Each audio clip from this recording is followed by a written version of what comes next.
All right, here we have Pierre Poilievre. But first we have Jagmeet Singh. He goes on, he makes a couple good points. Besides the wokeness of the NDP, I really like the party, but they've gone a little bit too far with this leftist thing that's happening. But after the elections in the States, I believe that that'll tone down. Leave your comments below. Check out Jag, and don't forget Pierre Poilievre. Thank you very much. Mr. Speaker, more than 10,000 people have died because of COVID-19. 80% of those deaths were in long-term care centers. Canadian troops had to be sent in to protect our seniors. And the problem is continuing. The Prime Minister has promised to work with provinces and territories to establish national care standards. Where are those standards? The Honourable Deputy Prime Minister. Mr. Speaker, I'd like to thank my colleague for the question. This is a time when our country is in the middle of the second wave of the pandemic. We need to think about our seniors. It is true that our women and men in uniform were there in the spring and summer to protect our seniors. And now, today, we must continue to work together with the provinces and territories to protect our seniors in long-term care during this difficult second wave. For Burnaby South. We have to take in these numbers. 10,000 Canadians have died because of COVID-19. 80% of them have been in long-term care homes. But what's even more staggering is how clear the evidence is that the worst conditions were found in for-profit long-term care homes. Now, the evidence makes it clear. So my question to the Prime Minister is this. Knowing that the worst conditions were in for-profit homes, does he still believe the federal government should be in the business of for-profit long-term care homes? The Honourable Deputy Prime Minister. Mr. Speaker, the member opposite is right that there have been particular concerns about how our elders have fared in for-profit long-term care facilities. We cannot turn a blind eye to this, and I very much agree that all options need to be on the table when we think about how we run, operate, and regulate our long-term care facilities in the future. The life of our elders must be a priority. Our country as a whole has not done well enough, and we need to do better going forward.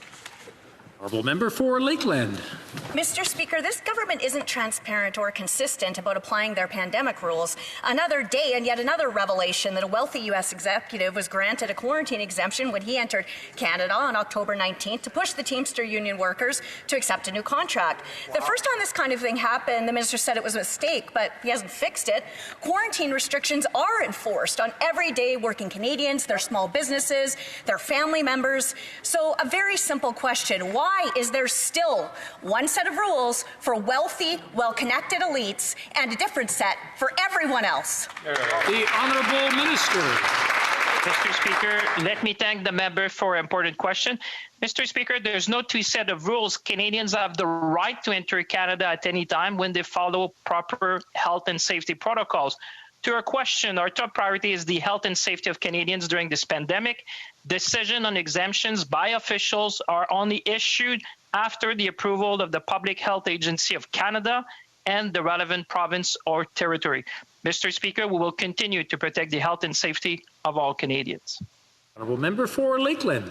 But, Mr. Speaker, everyday Canadians are concerned and confused about the obvious double standard. They don't know what to expect. People, for example, who go to the border for a visa or other issue, they stay in their car, remain in the neutral zone, don't even cross into the U.S., but when they turn around, they're told they have to put their lives on hold and quarantine for 2 weeks. But if you're a U.S. billionaire and want to come to Canada and travel around freely, no problem, Liberals say. Doors open, come on in and take our jobs while you're at it.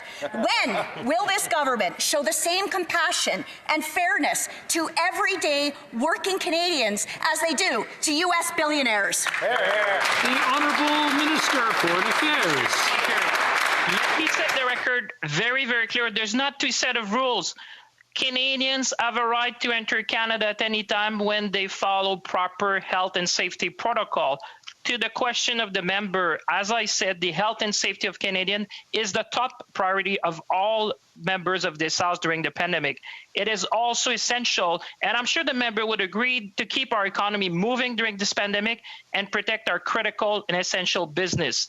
Exemptions have been granted after extensive consultation by Global Affairs Canada's officials with the Public Health Agency of Canada and the province and territories. Mr. Speaker, Canadians understand that we need to keep... The honourable member for Carleton.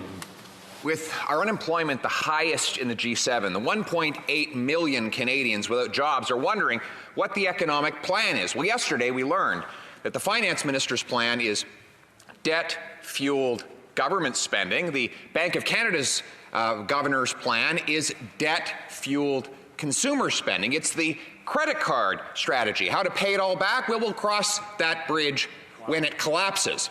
Mr. Speaker, when will this government realize Canadians want paychecks, not bigger credit card bills? The Honourable Deputy Prime Minister. Mr. Speaker, let me start where the member opposite started, which is something that is so important to this government: jobs for Canadians. And let me just point out to everyone in this House that the job recovery in Canada has been stronger than in the United States. TD pointed this out in a report they issued on October 20th. This is what they said: no matter how you slice the data, the Canadian labour market has been on a steadier road to recovery relative to the U.S. This is true both for full-time and part-time employment, despite similar depths of initial decline. Mr. Speaker, we're working hard for Canadians and Canadian jobs. The honourable member for Carleton. Well, she quotes bankers because bankers are thrilled with all the printed money that's being pumped into their profit margins. But she forgets to mention that we still have the highest unemployment in the G7, higher than the United States, in fact. And what do we have in response? So far, no budget in a record 18 months. We have no number to associate with the deficit, no spending levels to report, no date for the fall economic update.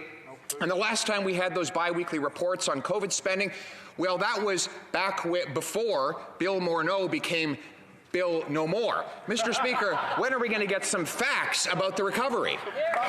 The Honourable Deputy Prime Minister. Mr. Speaker, what is really important is for Canadians to understand that our work to support Canadian jobs is working. Canada has recovered, particularly on employment, which is such an important measure for us all, much more strongly than the economy with which we are mostly connected, the United States, more strongly than economists predicted. And you know what, Mr. Speaker? That is because Canadians want to work hard, they are working hard, and it's because we've put the economic measures in place to allow that jobs rebound to happen.